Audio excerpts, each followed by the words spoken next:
of religions are guilty of. Robbie's agreeing with me. He's arguing right now.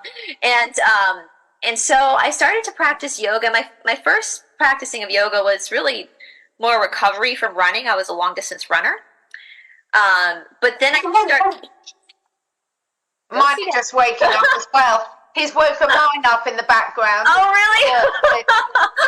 Just for anyone listening, Bryce has got Ravi, who's an Indian dog, and I've got Lola and Indy, who are Romanian dogs, and they're very good screen friends. So yes, exactly. Ravi is very. We call him the sheriff because he likes to sheriff the area. But my boyfriend just walked in, so he wanted to go say hello to his dad. But no. So I started doing yoga as more of a way to heal my body from running, as a counter kind of. But I started to feel so good doing it that I started to dive deep into the philosophy, because I love philosophy, right? I'm inquisitive. I'm not, I remember a teacher told my mom once, like, we can generally say there are two types of thinkers in this world: people who think black and white, and people who think gray. And gray thinkers would be more like me, people who like to ponder history, philosophy, don't really need a direct answer, and so I started to study this philosophy, and I really got into traditional yoga. I moved back to the East Coast, started going back and forth to Philadelphia to study with David Grieg, and then I started teaching it, which I never thought that would happen. I never thought I would ever be a yoga teacher, and then I ended up in India, in one of the most prestigious yoga schools in the world, where people, I did not think I was going to get in when I applied. I thought it was just a shot in the dark, just to see if I thought it was a joke, that I was never going to get in, and I got in. And that I saw that very much as a God wink. And not only did I get in, but I ended up actually developing a relationship with, not an inappropriate relationship, I know how people will take that, but a student-teacher relationship with the Param Guru, which is also rare to do. He only develops those relationships with people that are truly students, not just people there to like do the touristy things. And I took that very seriously, and I kept going back and forth to India for years, learned Sanskrit, learned how to read Sanskrit, how to write Sanskrit, went pretty far physically in the practice, which you have to go far to be authorized to teach, which is, if you look at it from an athletic perspective, that's a pretty big deal. I put my body through a lot. And then I was authorized, and I'm the only female in the state of Georgia to carry this authorization, which I take very seriously, that my teacher entrusted me to share this knowledge. And so, with the Great Awakening, my boyfriend often, he's also authorized, says this as well, that the yogis were the first conspiracy theorists. If you read the Yoga Sutras, they were the first ones to be like, something's not right. But they did it right. They did it the right way, right? They went inside themselves.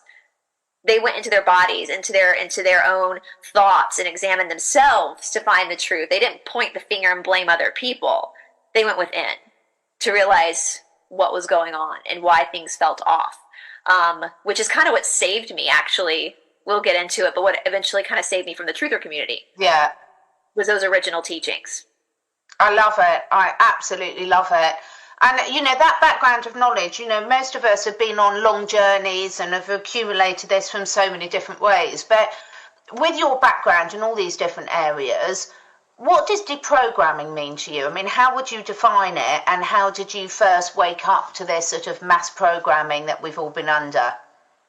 Well, when you say, every time someone says the word deprogramming, I literally, in my mind's eye, see this shattering of illusions. And we call, in Sanskrit, that would be the Maya, the illusionary world.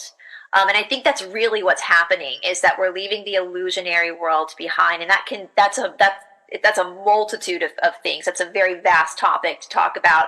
Everything from our history being wrong, to like our medicine being wrong, to the fact that our whole bodies and our whole nature is actually an illusion in itself, which we can get into that, because again, that goes back to the yoga philosophy. So for me, deprogramming, from my yoga perspective, and it comes in phases, right? Like when I first started really getting into the yoga philosophy, my first deprogramming was really from religion.